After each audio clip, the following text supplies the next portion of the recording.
साथियों नमस्कार, मैं हूं पराग और आप सभी का एक बार फिर से मैं बहुत बहुत स्वागत करता हूं। साथियों, आपने पिछले वीडियो में देखा ही कि मायावती जी ने किस तरह से कांग्रेस, बीजेपी, आम आदमी पार्टी की धज्जियां उड़ाई हैं अपने ट्विटर के माध्यम से। लेकिन आज आकाश आनंद मायावती जी से कम नहीं नजर आए हैं। दरअसल मुख्यमंत्री दिल्ली की जो आतिशी जी हैं, उन्होंने आज मुख्यमंत्री कुर्सी पर बैठ गई हैं और बैठते ही उनके पीछे लगी तस्वीर आप देख सकते हैं, बाबा साहेब की और भगत सिंह की तस्वीर है। इस तस्वीर को लगाने के बाद उन्होंने जो लिखा है, उसको देखने के बाद आकाश आनंद ने खुला विरोध उनका किया है। इस कदर विरोध नहीं किया है, कोई भी विपक्षी पार्टी इस कदर विरोध नहीं कर सकती है। साथ में आपको बता दें, बहन जी ने आकाश आनंद को इतना ट्रेंड कर दिया है कि हर मुद्दे पर वो मुखर होकर बोलते हैं। ये सबसे बड़ी खबर है और बहन जी का धन्यवाद आकाश आनंद जी भी करते हैं। लेकिन सबसे बड़ी खबर दोस्तों यहाँ पर यह है इसमें कि योगी आदित्यनाथ भी बसपा से अब डरने लगे हैं। कल हरियाणा में एक रैली थी, उस रैली के दौरान बहन जी से डरने की झलक योगी आदित्यनाथ पर साफ साफ दिख रही थी। डरने का पीछे एक कारण है। दरअसल हरियाणा में माहौल एक तरफा बन चुका है। किसान, कमेरे, दलित वर्सेस तमाम मनुवादी पार्टियां। तो ये तमाम लोग इस समय बहुजन समाज पार्टी इनेलो के साथ हरियाणा में आ रहे हैं। इसको देखते हुए बीजेपी के तमाम वरिष्ठ नेता डरने लगे हैं बसपा इनेलो से।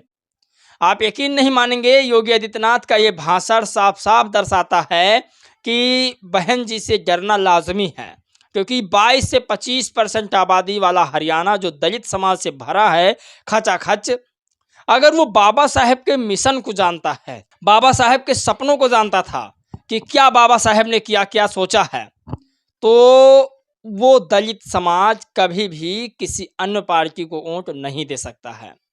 वो हमेशा उन्हीं पार्टी को वोट देगा जो दलित, पिछड़े, आदिवासियों के हित में काम कर रहा हो। इस पर साफ साफ आकाश आनंद ने आज ट्विटर के माध्यम से लिख डाला है। बड़ी खबर है, क्योंकि कांग्रेस पार्टी और बीजेपी पार्टी और आम आदमी पार्टी हरियाणा में चुनाव लड़ रही है और इन 3-4 पार्टियों पर भारी पड़ रही है बसपा और इनेलो।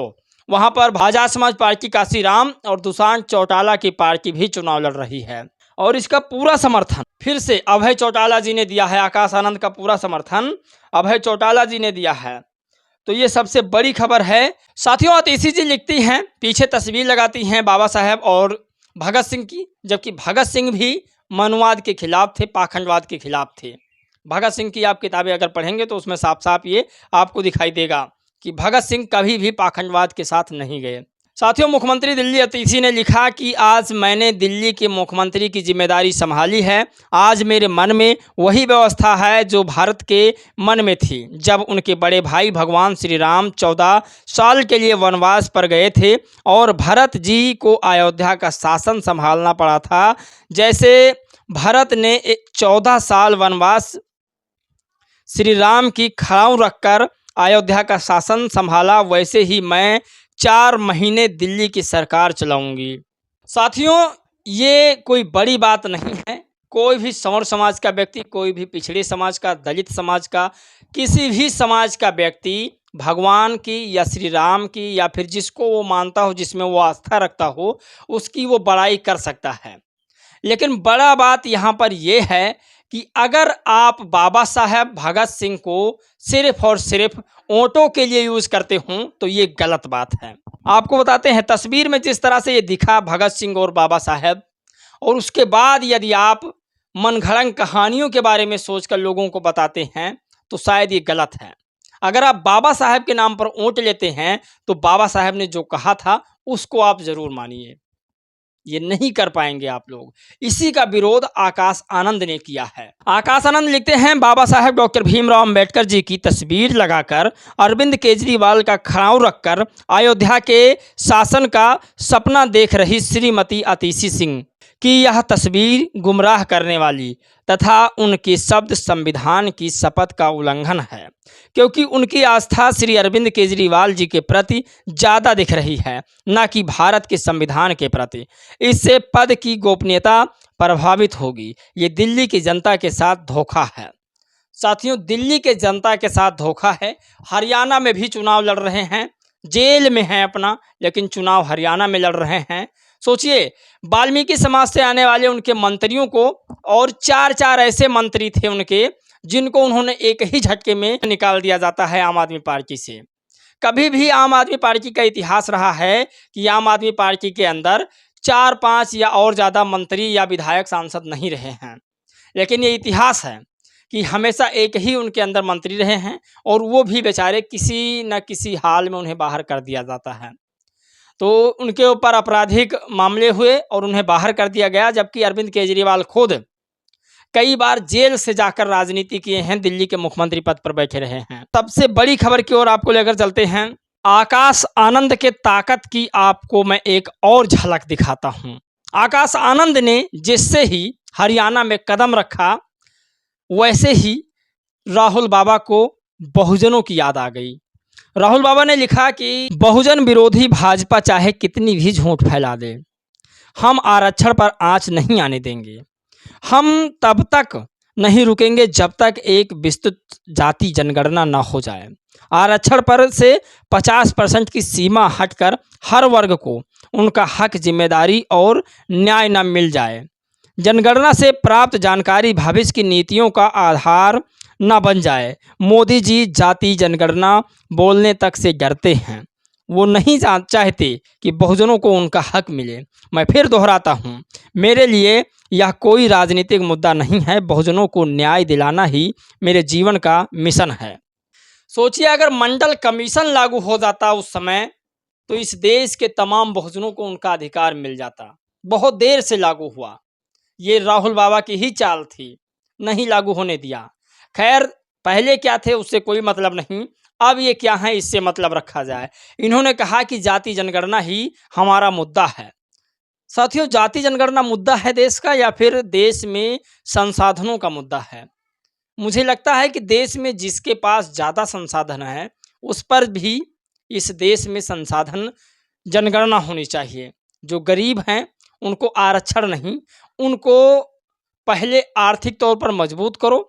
आरक्षण तो जातिवाद आरक्षण है।